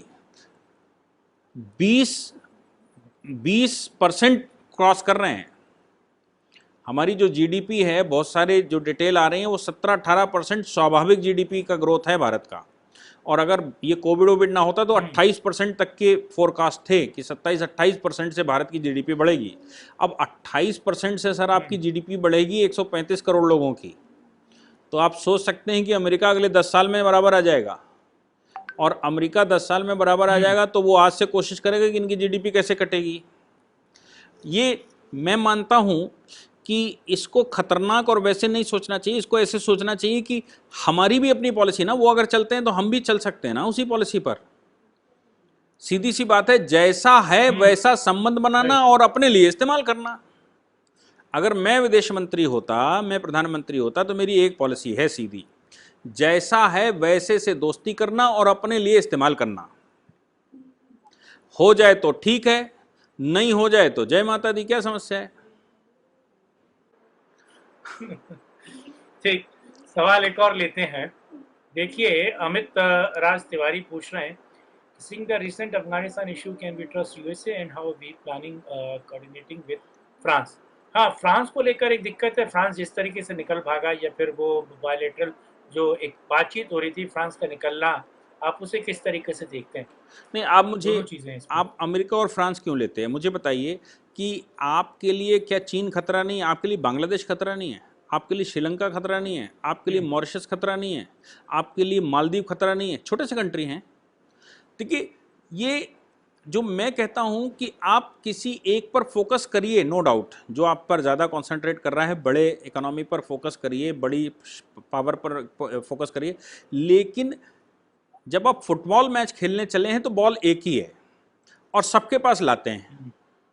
अब आप किसको कोऑर्डिनेट करके वो गोल पहुंचाना चाहते हैं, तो आप ये नहीं कह सकते कि भैया ये 4 लोग हमको घेरे थे इसलिए हम बॉल नहीं निकाल पाए, या उनके 11 के 11 प्लेयर मेरे पीछे लग गए इसलिए हम बॉल नहीं निकाल पाए, और इनका ये वाला प्लेयर बड़ा खतरनाक, हट जाए तो मैं बॉल निकाल लूंगा। अरे भैया, हम प्लेयर हैं, हम गेम खेलने के लिए निकले हैं, तो मैंने लात मारकर अपनी बॉल अपने गोल में पहुंचानी है। ये आपको सोचना पड़ेगा। इसलिए कौन सा प्लेयर अच्छा है, वो अमेरिका अच्छा है कि वो फ्रांस अच्छा है, मेरे लिए तो सब बराबर है। मेरे लिए तो एक सिंपल पॉलिसी है, जो ज़्यादा खतरनाक है उस पर ज़्यादा कंसंट्रेट करेंगे, जो कम खतरनाक है उस पर थोड़ा कम कंसंट्रेट करेंगे, लेकिन हम ये मान के चलते हैं कि ये बॉल बीच में पड़ी है, हमने उसको निकाल कर पार ले जाना है। अब उसके लिए 2-4 को टंगड़ी भी मारनी पड़े तो मार देंगे, बस इतना ध्यान रखना है, हमको फाउल नहीं होना। हमको फाउल हो गए तो बॉल दूसरी तरफ चली जाएगी, तो हमारा फाउल ना होने पाए वो करना है। अब फ्रांस जिस तरह से निकल कर चला गया, फ्रांस की अपनी पॉलिसी है और बड़ी एग्रेसिव पॉलिसी है उनकी। मुझे लगता है आज वर्ल्ड में क्रिश्चियन कंट्रियों में अगर सबसे एग्रेसिव किसी की पॉलिसी है तो वो फ्रांस की है, जो सीधा खुला बोलता है। अब उन्होंने उसमें क्या सोचा होगा वो जाने, लेकिन ये तो पक्की बात है कि वो छोटा सा देश लेकिन पूरे विश्व को सीधा बोल रहा है। जिस प्रकार से उन्होंने यूएनओ से, अमेरिका से अपने डेलीगेट्स बुला लिए थे वापस, तो आप सोच सकते हैं कि वो अमेरिका को भी सीधा बता रहा है कि तुम भी जैसे तुम हो वैसे ही हम हैं। हम तुमसे कम नहीं है। तो बाइडेन को फोन करके मैक्रोन से बात करनी पड़ी, तब उन्होंने दोबारा उसमें पार्टिसिपेट किया। तो फ्रांस एग्रेसिव है, इसमें कोई शक नहीं है। और हमारे लिए बात यह है कि हम सबको, किसी को भी बहुत अच्छा दोस्त या दुश्मन नहीं मान सकते। हमने जैसे कहा ना कि आपको लगता है इस्लाम दुश्मन है, लेकिन हम मानते हैं कि अगर सऊदी अरबिया मेरे साथ खड़ा होकर 50 देश आ सकते हैं तो मुझसे दोस्ती करेंगे। फाउल नहीं करवाना है। फाउल अगर हो गया तो गिर जाओगे, फाउल नहीं करवाना है और अपनी बॉल आगे लेकर जानी है। क्योंकि किसी से भी पक्की दुश्मनी अगर आपने खुली कर ली तो फाउल हो जाएगा ये, और फिर आप रुक जाएंगे। पाकिस्तान हमारे लिए आज की तारीख में फाउल है, हालांकि हम उससे याराना बहुत दिन तक करते रहे, लेकिन वो उसके स्वभाव में है कि वो हमसे लड़ना चाहता है सीधा, और बर्बाद खुद हो रहा है। ये बात तो है ही। हाँ, बर्बाद वो हमारी वजह से है, क्योंकि उनको। अच्छा, जाते जाते मैं एक सवाल, क्योंकि आपका समय बहुत कीमती और एक घंटा ही दिया था आपने, वो भी बड़ा मुश्किल से। क्या आपको लग रहा है पाकिस्तान जिस तरीके से इमरान खान अफगानिस्तान को लेकर भीख मांगने का काम जो पहले पाकिस्तान के लिए कर रहे थे, अब वो अफगानिस्तान के लिए कर रहे हैं, और इमरान खान खुद को मतलब पाकिस्तान का 5वां सूबा यानी कि अफगानिस्तान मान रहे हैं, और अफगानिस्तान के पास या फिर तालिबानियों के पास पैसा नहीं है, सैलरी क्राइसिस उनके साथ चल रहा है। क्या आपको लग रहा है भारत ने जिस तरीके से यूएन में बात उठाई है, भविष्य क्या दिख रहा है अफगानिस्तान का? आने वाले दिनों में क्या होता दिख रहा है? मैंने आपको कहा था ये भगवान श्री कृष्ण की नीति अपनाने वाले लोग हैं। आप मुझे बता दीजिए, हम कह तो रहे हैं अफगानिस्तान की मदद करनी चाहिए, कैसे करेंगे आप? आपने डिप्लोमेसी आपकी वहाँ बहाल है नहीं, तालिबान से आपके संबंध है नहीं, आप वहाँ मदद कैसे करेंगे? हेलीकॉप्टर से मदद फेंकेंगे या आदमी भेजेंगे? जब आप सब संबंध तोड़े बैठे हैं और आप उसको रिकॉग्नाइज तक नहीं कर रहे हैं तो चिल्लाने में क्या बुराई है कि अफगानियों की मदद होनी चाहिए, करो। लेकिन रियलिटी ये है कि प्रैक्टिकली आप मदद नहीं कर सकते उनकी। कैसे पहुंचाओगे आप? मुझे बताओ ना, साधन क्या है?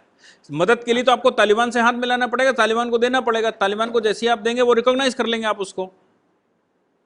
तो आप अफगानिस्तान में घुस तो जाएंगे नहीं कि भाई आप वो मिस्टर इंडिया बन गए और घुस गए और कहा कि हम मदद करके आ रहे हैं और लौट आएंगे, अंधेरे में जाएंगे अंधेरे में लौट आएंगे, हमें कोई देख नहीं पाएगा। ऐसा तो हो नहीं सकता। तो ये अगर हम कर नहीं सकते प्रैक्टिकली तो चिल्लाने में क्या बुराई है? चिल्लाएंगे कि हम मदद करने वाले हैं। तो मैं इसीलिए कह रहा हूँ ये भगवान श्री कृष्ण के वंशज हैं कि इनको मदद करनी है, लेकिन ये सबको मालूम है कि मदद करने का कोई रास्ता नहीं है। द्वारका से आते हैं, श्री कृष्ण के वंशज हैं।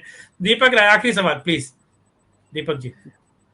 जी अभी देखिए, जो अमेरिका पे तो हम संबंध बना रहे हैं, कोशिश कर रहे हैं, लेकिन कहीं ना कहीं ऐसा नहीं लगता कि जो हम एशियन कंट्रीज हैं इनसे हमारा जो संबंध है वो एक तरह से नेग्लेक्ट हो जाता है अमेरिका को मनाने के चक्कर में और यूरोपियन कंट्रीज को मनाने के चक्कर में। किसके साथ? चाइना के साथ?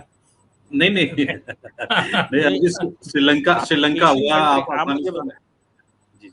आपको अफगानिस्तान के साथ संबंध बनाना आपको रास आ रहा होगा, हमें तो नहीं आ रहा। पाकिस्तान के साथ भी हमें रास नहीं आ रहा। चाइना के साथ संबंध हम जबरदस्ती तोड़ना चाहते हैं। ये जो जितना आपका गलवान चला ना, गलवान तो चाइना की तो गलती थी। आपने पूरा प्रकरण में आपको नहीं दिखा कि हकीकत में हम एग्रेसिव थे ज़्यादा। वो तो लगातार कहते आए नहीं बैठकर बात करेंगे, ये करेंगे वो करेंगे। हम उनसे संबंध तोड़ना चाहते थे क्योंकि हम उनकी इकोनॉमी पर वार करना चाहते थे। अब जो एशिया के दूसरे कंट्री बचे हैं उनमें जापान है, उनसे हमारी अच्छी दोस्ती है। साउथ कोरिया के साथ हमारी अच्छी दोस्ती है। ऑस्ट्रेलिया के साथ हमारी अच्छी दोस्ती है। न्यूजीलैंड के साथ भी दोस्ती है हमारी। Eastern country look east policy में हमारी दोस्ती यहाँ तक कि बांग्लादेश के साथ ख़राब हो गई थी, अभी हमने ठीक कर ली है। श्रीलंका के साथ भी 19-20 ठीक कर ली है, क्योंकि आज से 7-8 साल पहले तो श्रीलंका और बांग्लादेश के साथ हमारे बड़े बुरे संबंध थे। वो सीधी मिसाइलें लगाने को थे हमारे खिलाफ। लेकिन अभी तो वो वहाँ इन्वेस्टमेंट होने से पहले भी उनके प्रधानमंत्री अगर सोचने लगे हैं कि भैया हम एक बार सोचेंगे, भारत से बात करेंगे, तो कौन सी कम बड़ी बात है। इसलिए एशिया में अगर 3-4 कंट्रियों के आधार पर हम चाहते हैं कि हमारे संबंध अच्छे होने चाहिए, वो अफ़गानिस्तान, पाकिस्तान और चाइना, तो मुझे लगता है कि वो संबंधों का हम करेंगे क्या। लेकिन बाकी एशिया में, हाँ, बाकी एशिया में ईरान से संबंध लोगों के अच्छे नहीं, हमारे अच्छे हैं। इजराइल से, फिलिस्तीन से संबंध लोगों के एक से ही, हमारे दोनों से हैं। खाड़ी देशों में लोगों के संबंध नहीं, हमारे सबसे हैं। पाकिस्तान का रोना यही है कि भारत के साथ संबंध चला रहे हो और मुसलमान हमारे साथ नहीं चला रहे हो, हिंदुओं के साथ, काफिरों के साथ संबंध चला रहे हो। ईस्ट में जो हमारे संबंध हैं जापान, साउथ कोरिया के साथ, वो इन्वेस्टमेंट हमको दे रहे हैं। जापान आज हमारे सबसे बड़े इन्वेस्टर्स में से एक हो चुका है। तो संबंध हमारे एशिया में, हमें नहीं लगता कि मोदी जी ने किसी से कमज़ोर रखे होंगे। हाँ, और यहाँ तक कि आप देखो कि ऊपर चीन के ऊपर जो देश है, जिसको क्या नाम है उसका, जब चीन होते हुए लैंडलॉक हम जाते हैं तो वहाँ तक तो हम हो आए जिनके साथ कभी कोई भारत से नहीं गया। मंगोलिया से हमने संबंध बनाए। हम मतलब जो जहाँ कहीं भी बुद्ध की पूजा होती है, बुद्ध के देशों से सबसे हमने संबंध बनाए। इस समय हमने कहा कि तुमने हमें युद्ध दिया, हमने तुमको बुद्ध दिया, चिल्ला चिल्ला के मोदी जी कह रहे हैं। तो मुझे नहीं लगता कि एशिया में संबंध या फॉरेन पॉलिसी में हमारी कमियां तो इंसान हैं, हो सकती हैं, लेकिन जो बेस्ट हो सकता था वो है। चीन को एलिमिनेट किया, चीन की इकोनॉमी एकदम डाउन की, उसका श्रेय मोदी जी को जाता है। पाकिस्तान की इस हालत का श्रेय मोदी जी को जाता है। अब आप ये कहें कि अफगानिस्तान की इस स्थिति का श्रेय मोदी जी को जाता है, तो वो अमेरिका खेल रहा था, हमारा कोई रोल ही नहीं था। सर इसका एक पहलू और भी है ना कि हमने जो चाइना को, पाकिस्तान को और अफगानिस्तान भी कहिए, उनको मतलब रोका, उनके डिस्ट्रक्शन को रोका। लेकिन ये डेवलपमेंट वाली चीज है कि हम बांग्लादेश में भी इन्वेस्टमेंट बढ़ाए, वहाँ के नेपाल में भी है, इंडोनेशिया में भी है। तो कहीं ना कहीं इंडिया का एक बिगर रोल है डेवलपमेंट के उसमें, जो हमारे साउथ एशियन कंट्रीज हैं उसमें थोड़ा सा कहीं ना कहीं होके कि हम और थोड़ा सा एग्रेसिव होके चलें। चलेंगे ही, रोका बहुत अच्छी बात, चलेंगे, पाकिस्तान को खंडन किया बहुत अच्छी बात, लेकिन कहीं कहीं और लगता है हमारा एक बड़ा रोल है। चलेंगे ही नहीं चलेंगे, देखिए संबंध नहीं कहीं कहीं और लगता है हमारा एक बड़ा रोल है। नहीं, इसमें कोई शक नहीं, हमारा बड़ा रोल है। और इसमें भी शक नहीं है कि भारत सरकार पूरी ताकत से लगी, क्योंकि भारत सरकार केवल ताकत से नहीं लगी, उधर चीन हमसे संबंध खराब करवाने के लिए भी पूरी ताकत लगा रहा है ना। इसलिए आपको वो दो तरफ से धक्का मुक्की हो रही है तो थोड़ी स्पीड कम लग रही है धक्के की। और उधर जब हम यूरोप में घुसते हैं तो कोई अपोजिशन करने वाला नहीं, तो हम अकेले दौड़े चले जा रहे हैं।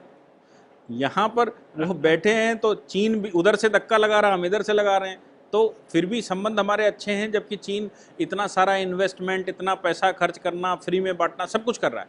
फिर भी अगर भारत स्टेटस को मेंटेन करवाने में सफल हो गया, 2007 से पहले जो स्टेटस था उस स्टेटस को रिवर्ट कर दिया, तो मुझे लगता है कि हमारी फॉरेन पॉलिसी भारत की, अगर किसी हम ये कहें सब पॉलिसियों में से कोई एक पॉलिसी बताइए, कोई एक मंत्रालय बताइए जो अपना 100% दे रहा है, तो आपको कहना पड़ेगा कि वो फॉरेन मिनिस्ट्री है।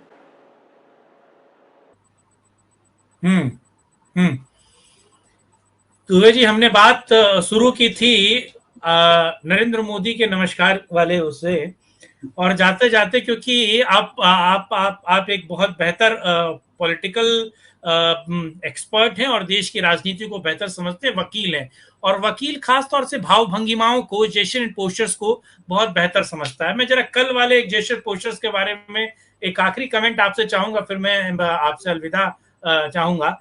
जरा एक लास्ट कमेंट मैं ये जानना चाहूंगा, कल आपने देखा कमला हैरिस के साथ देश के प्रधानमंत्री ऐसे उंगली करके बात कर रहे थे जैसे कि कोई डांट रहा है, समझा रहा है। ये आपने देखा होगा कैप्शन, है ना, व्हाइट हाउस के गलियारे में वो तमाम ने चलाया और कैप्शंस मांगे लोगों से, लोग अलग अलग कैप्शंस दे रहे थे।